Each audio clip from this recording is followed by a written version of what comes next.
Hello and welcome. This is Rooflemonger and my friends. Today I would like to talk about the DLC characters for Guilty Gear Strive, specifically the 3 that have already released: Goldlewis, Jack-O, and Happy Chaos. And a bit of a thought I have on these characters, in that these characters are among some of the most difficult characters to use in this game. And that in and of itself is certainly no bad thing. Any fighting game should have, complex characters as long as easier characters. But the thing is, all the characters to date for DLC for this game are on the complex end. And is that a good thing? Like, if you want to look at this in the most mercenary possible way, right? The point of DLC is to sell units. It's to make money.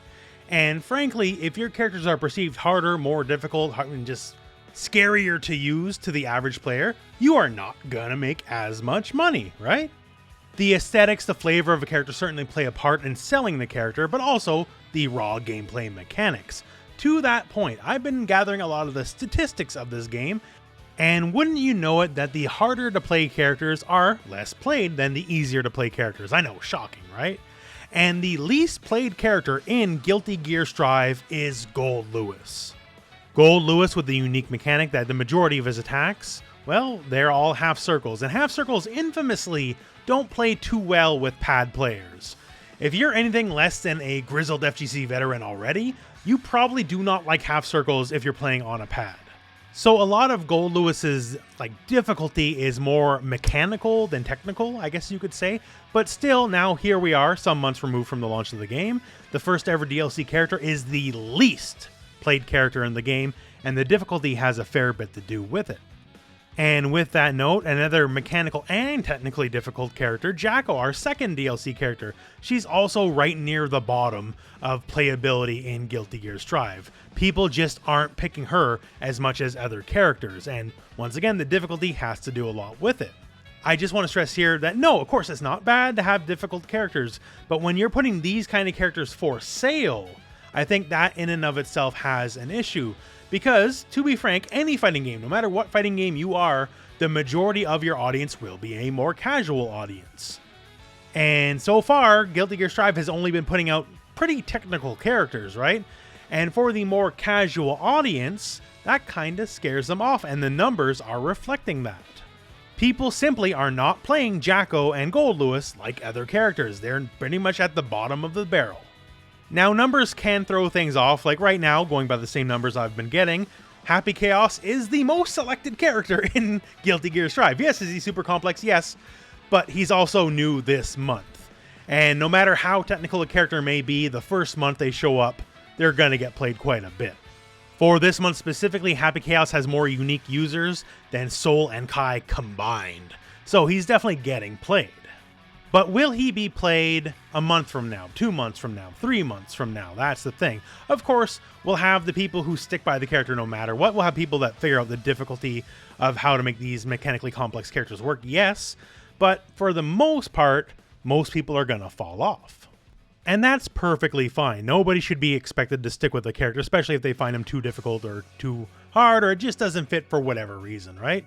But the problem is, should these have been the first 3 DLC characters released, really?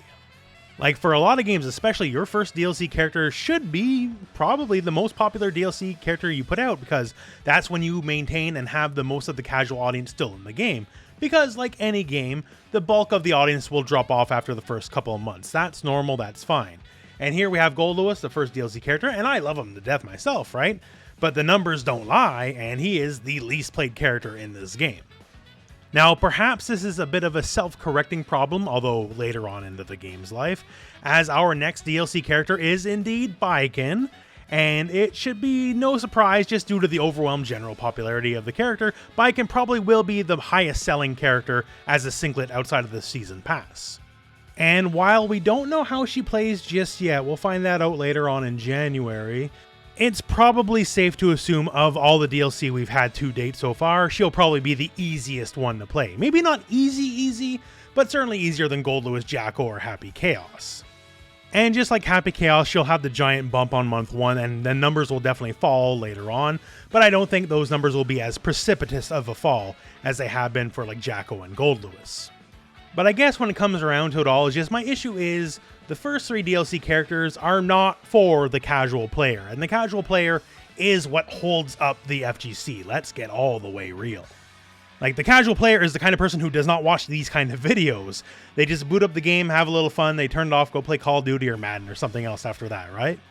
These people, while not hardcore in any way, are the people that make up the overwhelming majority of the player base. And frankly, none of the characters so far to date incentivize these kind of players coming back to Guilty Gear Strive, which I think is a bit of a misstep. There should absolutely be difficult DLC characters, but I think there should also absolutely be easy to use DLC characters as well. And so far, Guilty Gear Strive hasn't quite struck that balance, as it's definitely been much more on the hardcore end of things. To that point, I feel like it's by design as well, right? I feel they, Arc System Works, have absolutely known this going in and this is what they want to do, but I don't know if it's necessarily the best idea, right? I get a lot of comments on the YouTube channel saying like, I like this character, I think they're cool, but not for me. And it's not for me, Goldlewis, it's not for me, Jack-O, it's not for me, Happy Chaos. When will it be the DLC character for them is really the question I want to ask. Frankly, I've just seen people scared off the game because of the difficulty of the DLC characters, and I want Guilty Gear Strive to be as successful as it possibly can be. It is already the most successful Guilty Gear game ever, and by a very large margin, but it can still do better yet. And having a perceived lack of ease of use of getting into the game, especially with the DLC characters, kind of hurts the new player coming in a little bit. Like, yeah, the new person can come in, pick Kai, pick Soul, whatever, and they'll do all right. But it also feels like they're being left out. When the new characters come along, everyone wants to look in. Everyone wants to see the new character.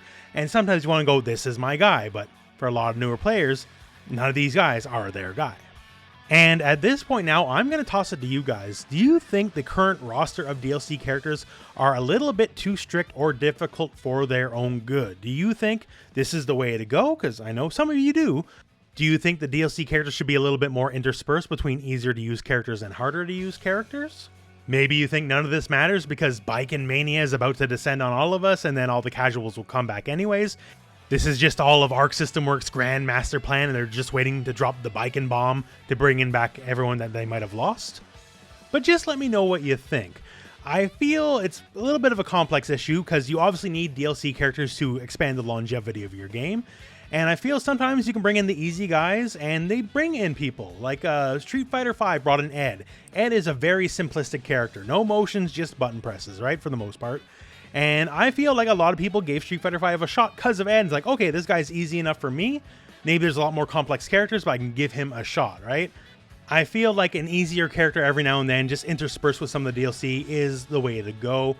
If even just to send a signal that no, not all of our post-launch characters are only for the most hardcore of players, you know? You, the average player, the casual fan, can also get good stuff too. But that is my thought on the matter, and I would sincerely love to hear your guys' thoughts as well, so post in the comments below, and otherwise, we're at the end of the video. So thank you very much for watching, hope this video has found you well, and go out and play some Guilty Gear.